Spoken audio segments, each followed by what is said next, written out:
Assalamualaikum warahmatullahi wabarakatuh. Oke, sebelum kita mulai untuk lomba syarhil Qur'annya, kita mau perkenalkan diri. Nama saya Zulmi Hidayati dengan NIM A320239122 dari Prodi Pendidikan Bahasa Inggris, Fakultas Ilmu Keguruan, Keguruan dan Ilmu Pendidikan. Mohon maaf. Dan saya dengan fakultas dan prodi yang sama dengan Zulmi. Saya Talita Zifos, Raihan Sadrota Elveza dengan nomor A320239120. Oke, di sini kita akan membawakan materi dengan tema mewujudkan generasi muda berlandaskan Al-Quran yang tangguh dan berkarakter. Oke, ngomongin soal pemuda nih ya teman-teman. Kira-kira kenapa sih pemuda itu penting gitu?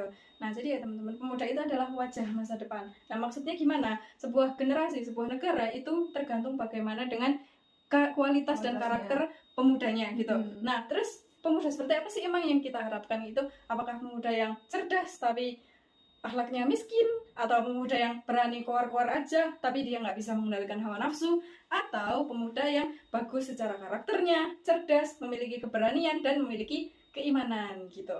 Oke, di dalam Quran surat Al-Kahfi ayat 13 ya teman-teman. Nahnu naqussu 'alaika naba'ahum bil haqq innahum fityatun amanu bi rabbihim wa zidnahum huda. Kami ceritakan kepadamu kisah mereka dengan sebenarnya. Sesungguhnya mereka adalah pemuda-pemuda yang beriman kepada Tuhan, dan kami tambahkan petunjuk kepada mereka. Nah, ayat ini menceritakan tentang pemuda Al-Kahfi. Pemuda Al-Kahfi, seperti yang kita tahu ya teman-teman, mereka adalah para pemuda-pemuda yang menolak adanya keingkaran kepada Allah Subhanahu wa Ta'ala, dan mereka memilih untuk melindungi diri mereka sendiri dari itu semua, dan Allah memilih mereka, melindungi mereka dari semua fitnah itu karena keberanian mereka untuk tidak tunduk dan patuh pada yang namanya kebatilan gitu. Karena ketangguhan yang sesungguhnya itu dimulai dari iman gitu. Nah, sebab seorang itu mungkin kuat dalam menghadapi dunia, tapi jika hatinya kosong dari iman, dia akan kehilangan arah gitu. Nah, itu yang namanya ketangguhan gitu. Ketika kita memilih untuk berada di jalan yang benar, meskipun jalan itu rusak, meskipun jalan itu nggak selalu mudah gitu, tapi kita tetap milih untuk stay on di atasnya gitu. Nah, bukan tidak pernah jatuh, tapi selalu memiliki alasan untuk bangkit. Itulah pemuda yang kuat dengan disertai iman. Oke, jadi hari ini tantangan generasi muda kan semakin kompleks ya. Media sosial juga menghadirkan perbandingan yang terbang tinggi. Tekanan yang untuk terlihat lebih sempurna semakin tinggi, lalu informasi yang datang dari mana saja juga makin gak terbatas, lalu juga tren yang berubah semakin pesat. Bahkan terkadang validasi manusia itu lebih kita penting ya, gitu, daripada ridho Allah gitu. Banget gitu. Oke, dalam sebuah hadis ya teman-teman, aku bacain. Qala Rasulullah sallallahu alaihi wasallam, al-mu'minu qawiyyu khairun wa ahabbu ilallah minal mu'minin dhaif wa fi kulli khair. Artinya apa Kak? Orang mukmin yang kuat lebih baik dan lebih dicintai Allah daripada mukmin yang lemah, dan pada keduanya terdapat kebaikan. Nah, itu artinya adalah bahwasanya pemuda yang kuat itu lebih dicintai Allah daripada pemuda yang lemah. Tapi kita perlu bedah nih teman-teman, kuat itu nggak hanya soal kuat fisik, tapi juga kita harus kuat hatinya, kuat mentalnya, terus kuat fisiknya itu juga penting. Terus kita juga harus kuat dalam pemahamannya, kita harus kuat dalam menghadapi hawa nafsu gitu. Kuat juga ketika kita lebih memilih kebenaran dibandingkan kebatilan, walaupun kebatilan itu terasa jalannya lebih mudah dan lebih halus gitu. Nah, lalu kekuatan apa saja sih yang dimaksud tuh? Nah, kekuatan yang dimaksud itu adalah kekuatan untuk bertahan, berjuang, serta mengendalikan diri. Oke, maka dari itu kita menggunakan gimana sih supaya kita itu menjadi pemuda yang kuat itu tadi. Kita dapat kekuatannya itu dari mana? Dari sumber yang udah pasti, yaitu Al-Quran. Karena Al-Quran itu adalah ibarat sebuah kompas. Teman-teman tahu kan kompas itu adalah penunjuk arah. Jadi ketika teman-teman tersesat, teman-teman harus selalu megang kompas. Gunanya apa? Supaya teman-teman tahu arah mana yang harus kita ambil. Supaya kita nggak lebih tersesat dan kembali ke jalan yang benar kayak gitu. Nah, caranya ketika teman-teman hidup itu pasti sekarang tantangannya itu lebih kompleks, lebih banyak kayak gitu kan. Misalnya ketika kita melihat ya fenomena banyak orang yang mengikuti hal-hal yang viral, hal-hal yang instan di sosial media. Nah, tapi Al-Quran itu mengatakan, maka carilah jalan yang benar, pilihlah jalan yang benar gitu. Nah, ketika lingkungan sekitar kita juga bilang ke kita nih bahwasanya kalau kita melakukan kesalahan ya it's okay, semua orang juga pasti melakukan kesalahan kan. Nah, tapi Al-Quran itu mengatakan bahwa Allah itu mengetahui apa yang kita kerjakan, maka kita harus berhati-hati gitu.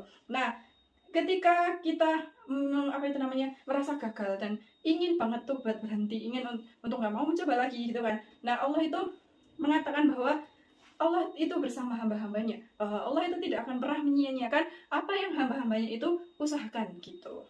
Namun apakah cukup menjadi pemuda yang kuat? Tidak, karena kekuatan tanpa karakter juga dapat menjadi kehancuran. kecerdasan tanpa akhlak juga dapat menjadi kesombongan. Yes, Keberanian tanpa kebijaksanaan dapat menjadi sebuah kekerasan. Maka generasi Quran ini harus memiliki karakter apa yang dibangun oleh nilai-nilai Al-Quran tadi ya Kak Zilmi ya? Ya betul. Terus apa aja sih nilai-nilai yang perlu kita notice gitu ya? Oke, yang pertama itu karakter yang perlu kita notice sebagai seorang pemuda itu simpel ya teman-teman. Misalnya dalam hadis ya, ketika ia berkata, ia akan berkata yang jujur. Ketika ia berjanji, ia akan menepati janjinya. Ketika ia diberi amanah, itu dia akan menjaga amanah tersebut. Tapi itu masih bare minimum ya teman-teman, masih bare minimum. Masih bare minimum. Bare minimumnya seorang muslim seorang pemuda yang menepati janjinya kayak gitu.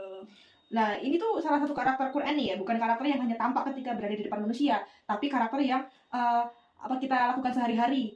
Mungkin ketika kita sendiri, jadi hanya Allah SWT yang mengetahuinya gitu. Dan ya teman-teman ya, kita kan selama ini beda ya hidupnya, nggak kayak zaman Rasulullah gitu. Kita kan hidup di zaman dimana teknologi itu udah sangat canggih, sangat canggih sekali. Hidup bersama AI. Ya, AI. Pasti kalian sering.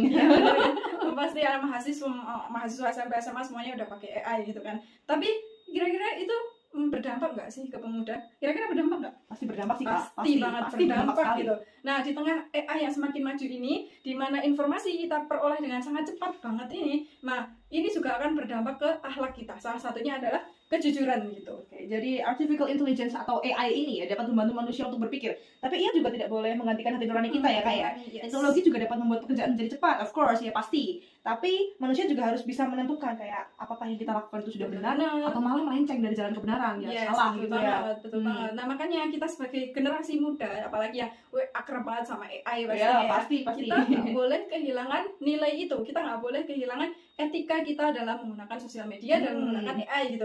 Kita harus tetap berpikir kritis menggunakan akal yang Allah kasih dan juga keimanan yang kita punya kayak gitu.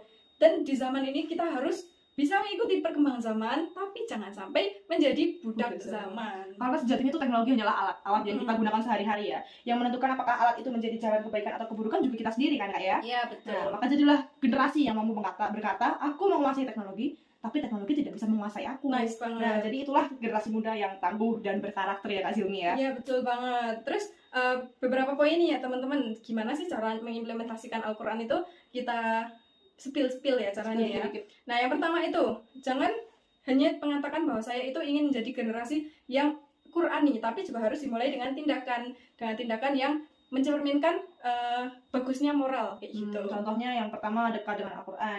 Maksudnya gimana sih? Jadi kita tidak hanya membaca ya Kak ya, tapi juga mengamalkan dan mengimplementasikannya di kehidupan sehari-hari. Terus yang kedua membangun disiplin. Nah, pemuda yang tangguh tidak dibentuk oleh kenyamanan, tapi kebiasaan baik yang mereka lakukan secara konsisten ya mungkin ya Kak ya. Betul. Kalau yang ketiga apa Kak? Yang ketiga itu kita harus menjaga pergaulan. Nah, ini nih anak muda nih. 5 orang sekitarmu itu sangat menentukan masa depanmu. Betul. Masa depan itu ditentukan oleh cara kita melangkah, tapi orang-orang sekitar kita sangat berpengaruh.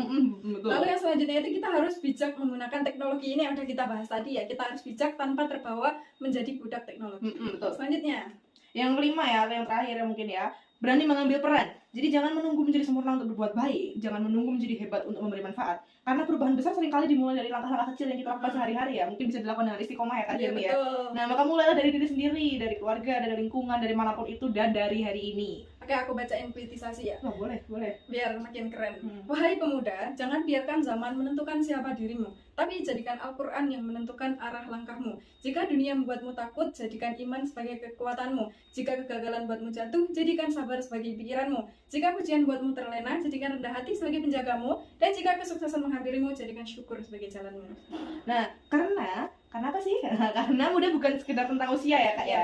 Tapi menjadi muda adalah tantangan keberanian untuk memiliki kebenaran, tentang keberanian untuk bangkit ketika jatuh, lalu tentang keberanian untuk tetap berakhlak ketika dunia kehilangan arah. Maka jadilah pemuda yang kuat imannya, luas ilmunya, mulia akhlaknya, dan besar manfaatnya. Ya betul, mungkin itu tadi ya teman-teman yang perlu kita bahas terkait pemuda ya. Terima kasih buat teman-teman yang sudah mendengarkan. Mohon maaf kalau banyak penyampaian kita yang keliru atau masih perlu diperbaiki. Jadi pesan kita adalah jadilah generasi muda yang amanah, jadilah generasi muda yang selalu menjadikan Al-Quran sebagai petunjuk tanpa kehilangan arah, dan jangan sampai kita terbawa oleh arus. Lalu jadilah pemuda yang muda usianya, kuat imannya, teguh pendiriannya, serta mulia karakternya.